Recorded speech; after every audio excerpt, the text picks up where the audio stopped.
and gentlemen, I'm your host, Truman Bradley. Here is a coil of rope. And here is a pyramid. Both are important to our story, both unsolved mysteries of the ages. Have you ever seen the ancient Indian rope trick? For many years, travelers have returned from India with startling tales of having seen it. A fakir sits in a courtyard, a coil of rope before him, and then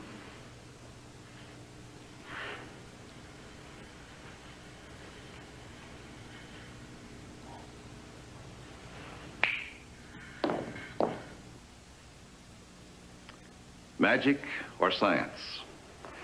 What you have just seen is a length of rope defying the laws of gravity. We have eyewitness accounts of the Indian rope trick, but so far no explanation by modern science. And yet, the scientific law of gravity has been defied before in ancient times. This is a scale model of the mighty pyramid of Cheops in Egypt, one of the 7 wonders of the world, because the pyramids are the most baffling engineering enigma of all time. No one knows exactly how they were built. Science has never been able to explain how those massive 2.5-ton blocks of stone were lifted into place, and with such exquisite precision that you can't slip a playing card between the blocks. These engineering marvels were built 4,000 years ago in an age without steel cables, without modern machinery. A time where history tells us only the crudest of ropes and sweating slave power were available. But it did happen. It was done. Defying gravity, the 2.5-ton stones were lifted into place.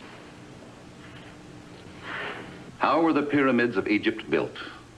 By what power? How was it done? Was something lost in history a scientific principle? The story we are about to bring you is fiction. It didn't happen. But watch it. See if you think it could happen.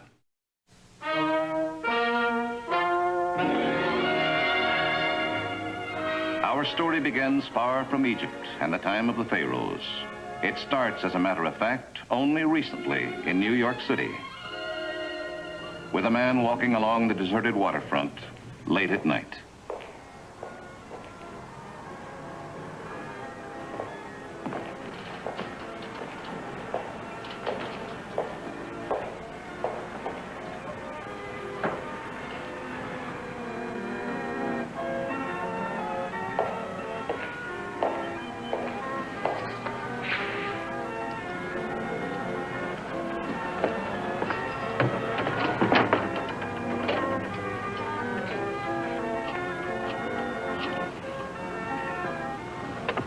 Operator, I want to call Washington, D.C.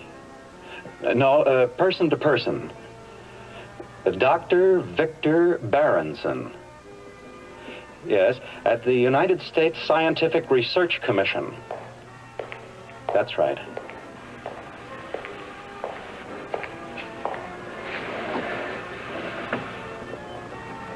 Yeah?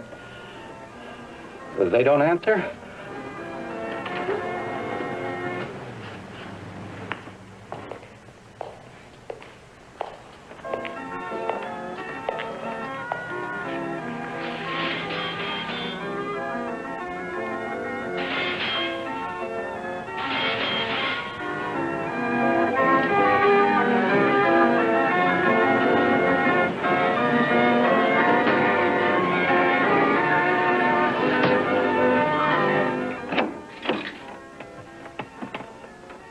Dr. Berenson, this is Paul Kincaid. I haven't got much time. I'm being followed. I'm making this record because I've been unable to reach you by phone. Berenson, my work is unfinished, and I believe my life is in danger. I need someone I can trust. If anything happens to me, you must follow through. I recently returned from Egypt, where I opened the tomb of the pharaoh Ahmet III. In the tomb, I stumbled upon an unknown property, entirely unknown to modern science.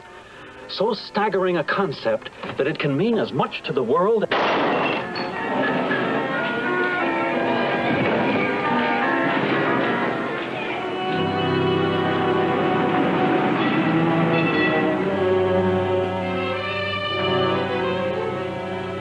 Dr. Berenson, in the record made at the time of Paul Kincaid's death, he asked you to finish his work for him. Do you have any idea what he was working on? None specifically. Kincaid and I only met a few times professionally. We weren't intimate friends in any sense. But I knew that he had a very impressive bee in his bonnet, the Egyptian pyramids. Well, how's that? Nobody knows how they could have been built in an age without modern machinery, but they were. And I doubt if we could do as well today. Mm-hmm. At the time Kincaid was shot, the proprietor of the recording booth said he heard the shot and saw the killer searching the body looking for something. Frightened off by the approach of the owner, the killer got away, and we've no accurate description of him. Have you any idea what the killer was looking for? No, no more than you have, Lieutenant. Except that Kincaid called on you to continue with his work. Excuse me. Homicide, Lieutenant Crenshaw. When? Was anything taken? I see. All right, thanks.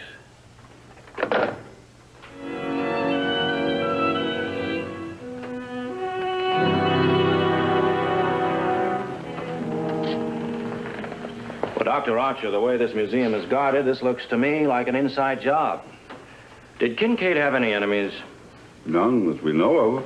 Well, he was the mildest, most scholarly. Why? Well, thank you for your cooperation, Dr. Archer. We'll be in touch with you. I imagine we'll be in touch with you, too, Dr. Berenson. Yes, certainly. Dr. Archer, did you have any knowledge of Kincaid's activities beyond archaeology? Well, as curator of the museum, that's about all I would know. You see, the museum financed the Kincaid's on a third expedition. The Kincaids? Oh, yes, of course, I forgot. Kincaid and his wife worked as a team. Yes, and Paul's wife is taking it very hard, poor thing. She won't see anyone, see? I can't even get her to come to the phone. Yeah, they must have been very close. Inseparable. Do you mind if I take a look around? No, knowing that Paul wanted your help, anything we can do to help. Thanks a lot. Are you familiar with Egyptian hieroglyphics? No. Well, this tablet was found near the tomb of Thutmose in the Valley of the Kings. Rough translation, keep off the grass. Dr. Archer, what about this Amit Third expedition? Could you show me anything the Kincaids found? I'm afraid not yet. You see, the Amit collection is still in transit here from Egypt, but it should be here any day now. That might be a help. There must have been something here. He had something here in New York, and he was murdered for it. I have some photographs. Pictures that Paul and Virginia took of it, step by step. Now, these are the tomb itself. On the record, he said there was something in the tomb. Is that it? Yes, magnificent sarcophagus, isn't it? Notice the golden panther guarding it? That's a wonderful example of the art of that period. More of the same. Slightly different angles. Wait a minute. Here's a different one. Look at this. That sword wasn't in the other photographs. It looks as if it's hanging, suspended over the sarcophagus in midair. Strange. I've never seen this photograph before. I wonder why Paul never showed it to me. There's some sketches on the other side. Sketches and notes. What's this? Eyes of the Amit panther identify the mineral.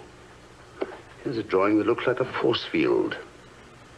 Sejadi, the man of Benares, Indian rope trick. Do you mind if I borrow this? No, of course not.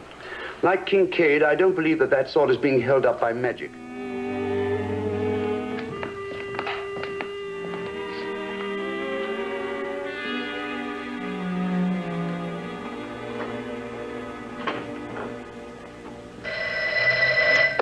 Hello? Oh, yes, my call to Washington, thank you. Hello, Evelyn. How are you? I'm fine, but I shan't be back in the office for several days. The Kincaid matter. I say, Evelyn, can you do something for me? Get in touch with the State Department and ask them to contact our consul in Benares. Benares, India. B-E-N-A-R-E-S. That's right. Ask them to find out everything they can about a man by the name of Sejadi. Mrs. Kincaid, please. I'm sorry, but she isn't home. That's odd. I had an appointment with her. Do you expect her back? I don't know. I haven't seen her. She wasn't here when I came in this morning. Oh, I don't know what to think. Her bed hasn't been slept in. Excuse me. Operator? Operator, give me the police department, please.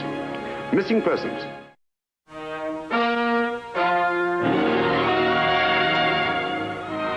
The treasures of the pharaoh Ahmet III, found in the Valley of the Kings in Egypt by Paul and Virginia Kincaid, had arrived in New York. But the mystery of Paul Kincaid's death was still unsolved, and Virginia Kincaid, his frightened widow, was still missing. Well, here it is, the Ahmet collection. Found by the Kincaids, and neither of them here to enjoy the hour of triumph. Yes? Oh, yes, just a moment, please. It's for you, Washington, your secretary, I think. Thank you.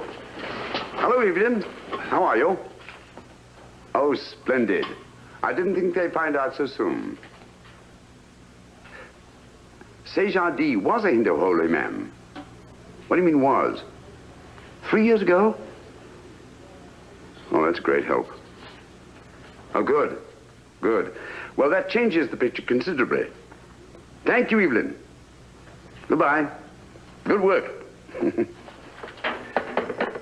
You remember in Kincaid's notes the connection between the eyes of the panther and a certain Shungite, a man in India who did the rope trick? Yes. Well, Shungite has been dead for 3 years. Oh, took your secret with him, huh? But he left a granddaughter, and she's here in New York. An exchange instructor in chemistry from the Hindu College of Benares. It's been arranged for me to go and see her. So you're the granddaughter of Shungite, the holy man of Benares? An instructor in chemistry. Does it surprise you, Dr. Berenson? Actually, it shouldn't. My grandfather had a medicine show. He used to sell snake oil. That's not really so laughable. Witch doctors used to bind patients suffering from nervous seizure with rope to cure them. Black magic? Voodoo? Recently, a chemist discovered certain medicinal powers in hemp.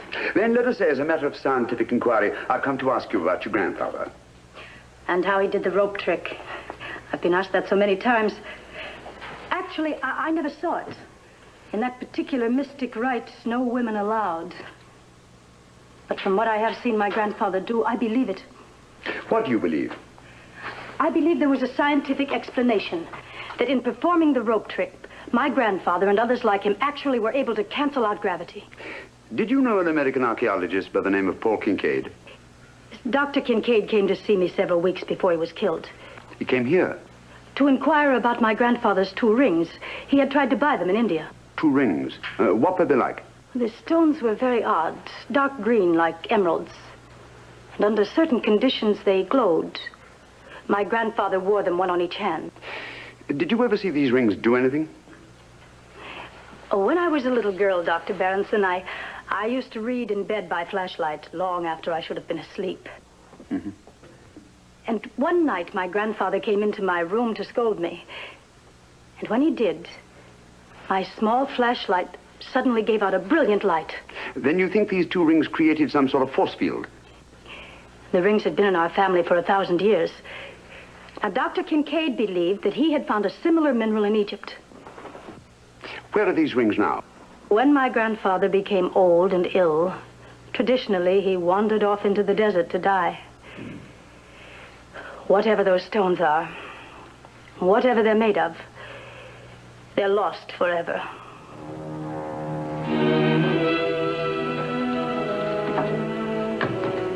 Death mask of Ahmet III.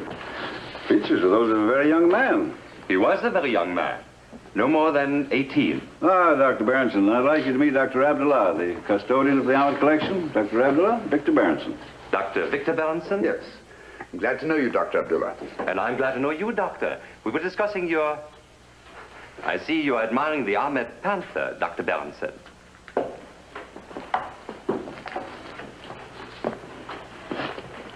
It is beautiful, isn't it? Astoundingly beautiful. Tell me, Dr. Abdullah, do you happen to know what sort of stones the eyes are made of? Why, yes. I believe it's here in the catalogue. Yes, here it is. A form of unclassified chrysoprase, 38 carats each. I see. Now, the loss of its original carbon-14, the panther is 3,000 years old. And the eyes? What about them? 5 years old. Made of glass. Then you were right. Then there has been a robbery. You saw the panther uncrated yourself. It hasn't been touched since it arrived. The real eyes of the panther must have been stolen in Egypt. Where are they now?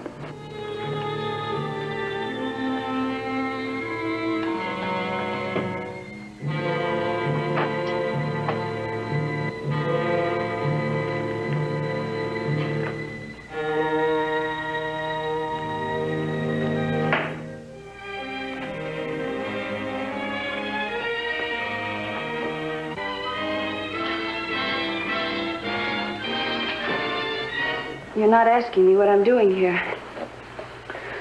I'm only glad you're back. I didn't want to go to my apartment. I wanted to see you before anyone. What happened to you? I ran away. I was afraid. You have no idea what it was like after Paul's death. Every sound in the night. Every shadow on the wall. I was terrified. Now try to remember everything you can. It's very important. Well, when we saw the actual levitation of the sword over the sarcophagus, Paul believed that the position of the panther in relation to the sword had something to do with it. That there was something in the mineral of the panther's eyes that could cancel out gravity. He was experimenting with this when he was killed. But how was that possible? The Amic collection was delivered today. And I learned tonight that the eyes of the panther were stolen in Egypt. No, they weren't stolen. They were given to Paul by the Egyptian government for purposes of experimentation under a secret agreement. In what way secret? Well, no one was to know anything about it until Paul was absolutely sure that he knew how the pyramids had been built. And then he was sure. He knew he had something for the world. He said it would put a whole new meaning on the term airborne. Oh, I had no right to walk out on this. What about Paul's experiments? Where did he work? He rented some space in an old office building. He wanted to work as secretly as possible. Could you show me where it is? I'd be glad to.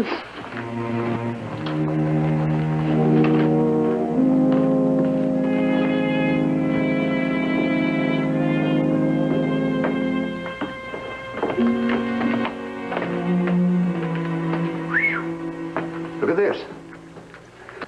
Somebody's got in and done a thorough job. I wonder if they found what they were looking for. Better get some light.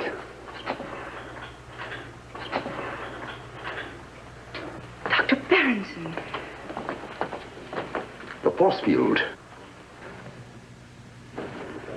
Sejati's granddaughter had a flashlight. And the holy man's rings created a force field just like this. The stones are in the light switch. You mean you think they could be in there? I'm almost certain.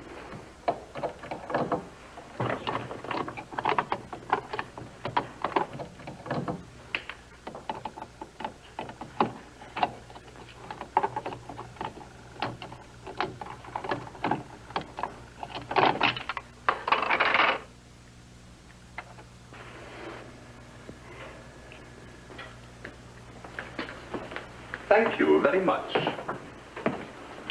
Thank you for finding them. And now you will give them to me, please, Dr. Berenson. Dr. Abdullah, you're with the Egyptian government. You knew about the Kincaid experiments. More than that, I was Kincaid's sponsor. It was I who brought him to the attention of the government. It was I who saw that he got permission to take the stones out of the country. That's true. Mrs. Kincaid remembers. One thing she does not know is that her husband was extremely ungrateful. Ungrateful and stupid.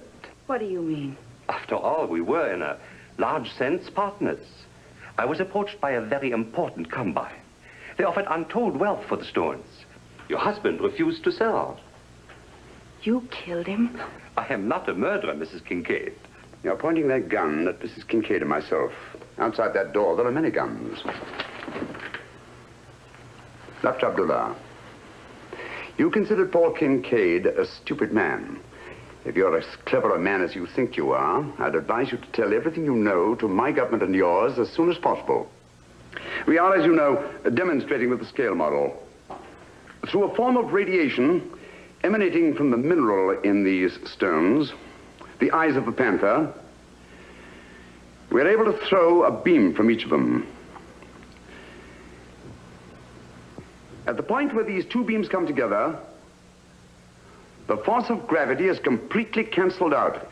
But because these stones are over 3,000 years old, the power of radiation remaining in them is greatly diminished. But the principle involved is definitely established. Somewhere in or near Egypt, that mineral must still exist. The same mineral that could have lifted the 2.5-ton blocks of the pyramids.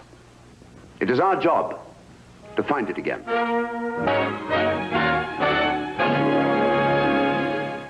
Well, what do you think? Was that the scientific principle by which the pyramids were built?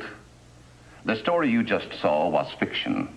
And yet, we do know that the 2.5-ton blocks of stone did find their way to the very top of the pyramids in Egypt. Will the scientists of tomorrow catch up someday with the scientists of yesterday? I'll be back with you in just a moment.